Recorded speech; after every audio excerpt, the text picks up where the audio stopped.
इसलिए हे भरतवंशी अर्जुन, तू हृदय में स्थित इस अज्ञान जनित अपने संशय का विवेक ज्ञान रूप तलवार द्वारा छेदन करके समत्व रूप कर्म योग में स्थित हो जा और युद्ध के लिए खड़ा हो जा।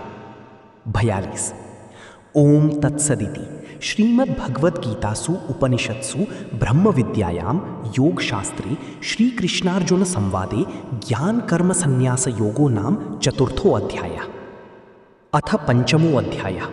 अर्जुन वाच संन्यासं कर्मणां कृष्ण पुनर्योगं च शंससि यच्छ्रेय एतयोरेकं तन्मे ब्रूहि सुनिश्चितम्। अर्जुन बोले, हे कृष्ण, आप कर्मों के संन्यास की और फिर कर्म योग की प्रशंसा करते हैं, इसलिए इन दोनों में से जो एक मेरे लिए भली भांति निश्चित कल्याणकारक साधन हो उसको कहिए। श्री कृष्ण भगवान बोले, संन्यासः कर्मयोगश्च निःश्रेयसकरावुभौ तयोस्तु कर्म संन्यासात् कर्मयोगो विशिष्यते। श्री कृष्ण भगवान बोले, कर्म संन्यास और कर्म योग ये दोनों ही परम कल्याण के करने वाले हैं, परंतु उन दोनों में भी कर्म संन्यास से कर्म योग साधन में सुगम होने से श्रेष्ठ है। ज्ञेयो स नित्य संन्यासी यो न द्वेष्टि न कांक्षति निर्द्वंद्वो ही महाबाहो सुखम बंधात प्रमुच्यते। हे अर्जुन, जो पुरुष ना किसी से द्वेष करता है और ना किसी की आकांक्षा करता है वो कर्मयोगी सदा सन्यासी ही समझने योग्य है, क्योंकि राग द्वेषादि द्वंद्वों से रहित पुरुष सुखपूर्वक संसार बंधन से मुक्त हो जाता है। सांख्य योगौ पृथक बालाः प्रवदन्ति न पंडिताः एकमप्यास्थितः सम्यक् उभयोर्विन्दति फलम्।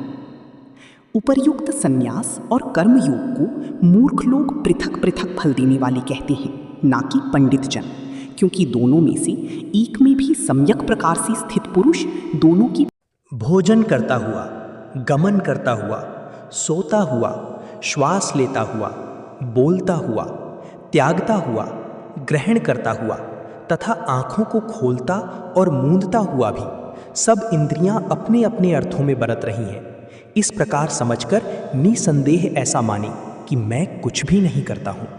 ब्रह्मण्याधाय कर्माणि संगम त्यक्त्वा करोति यः लिप्यते न स पापेन पद्मपत्रम इवाम्भसा।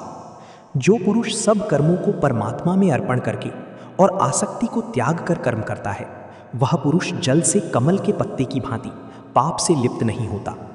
कायेन मनसा बुद्ध्या केवलैरिन्द्रियैरपि योगिनः कर्म कुर्वन्ति संगम त्यक्त्वात्मशुद्धये। कर्मयोगी ममत्व बुद्धि रहित केवल इंद्रिय, मन, बुद्धि और शरीर द्वारा भी आसक्ति को त्याग कर अंतःकरण की शुद्धि के लिए कर्म करते हैं। युक्तः कर्म फलम त्यक्त्वा शांतिमाप्नोति नैष्ठिकीम् अयुक्तः कामकारेण फली सक्तो निबध्यते। कर्मयोगी कर्मों के फल का त्याग करके भगवत प्राप्ति रूप शांति को प्राप्त होता है और सकाम का पुरुष कामना की प्रेरणा से फल में आसक्त होकर बंधता है। सर्वकर्माणि मनसा संत्यस्यास्ते सुखम वशी नवद्वारे पुरे देहि नैव कुर्वन् न कार्यन्। अंतःकरण जिसके वश में है, ऐसा सांख्य योग का आचरण करने वाला पुरुष न करता हुआ और न करवाता हुआ ही नवद्वारों वाले शरीर रूप घर में सब कर्मों को मन से त्याग कर आनंद पूर्वक सच्चिदानंद घन परमात्मा के स्वरूप में स्थित रहता है। न कर्तृत्वम न कर्माणि लोकस्य सृजति प्रभु न कर्म फल संयोगम स्वभावस्थो प्रवर्तते। परमेश्वर मनुष्यों की ना तो कर्तापन की, न कर्मों की और न कर्म फल के संयोग की ही रचना करते हैं, किंतु स्वभाव ही बरत रहा है। नादत्ते कस्यचित् पापम न चैव सुकृतं विभु अज्ञानेन आवृतम ज्ञानम तेन मुह्यन्ति जन्तवः। सर्वव्यापी परमेश्वर भी न किसी के पाप कर्म को और न किसी के शुभ कर्म को ही ग्रहण करता है, किंतु अज्ञान के द्वारा ज्ञान ढका हुआ है, उसी से सब अज्ञानी मनुष्य मोहित हो रहे हैं। एक देखता है वही यथार्थ देखता है। संन्यासस्तु महाबाहो दुःखमाप्नुमयो गतः योगयुक्तो मुनिर ब्रह्मा न चिरेणाधि गच्छति।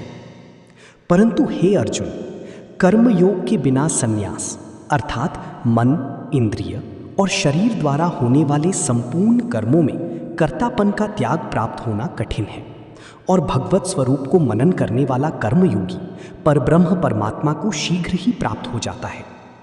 योग युक्तो विशुद्धात्मा विजितात्मा जितेंद्रियः सर्वभूतात्म भूतात्मा कुर्वन्नपि न लिप्यते। जिसका मन अपने वश में है, जो जितेंद्रिय एवं विशुद्ध अंतःकरण वाला है और संपूर्ण प्राणियों का आत्मरूप परमात्मा ही जिसका आत्मा है, ऐसा कर्मयोगी कर्म करता हुआ भी लिप्त नहीं होता। नैव किंचित करोमीति युक्तो मन्येत तत्ववित् पश्यन् शृण्वन् स्पृशन् जिघ्रन् अश्ननाच्छन् स्वपन् श्वसन् प्रलपन् विसृजन् गृह्णन्नुन्मिषन् निमिषन्नपि इंद्रियाणींद्रियार्थेषु वर्तन्त इति धारयन्। तत्व को जानने वाला सांख्य योगी तो देखता हुआ, सुनता हुआ, स्पर्श करता हुआ, सूंघता हुआ,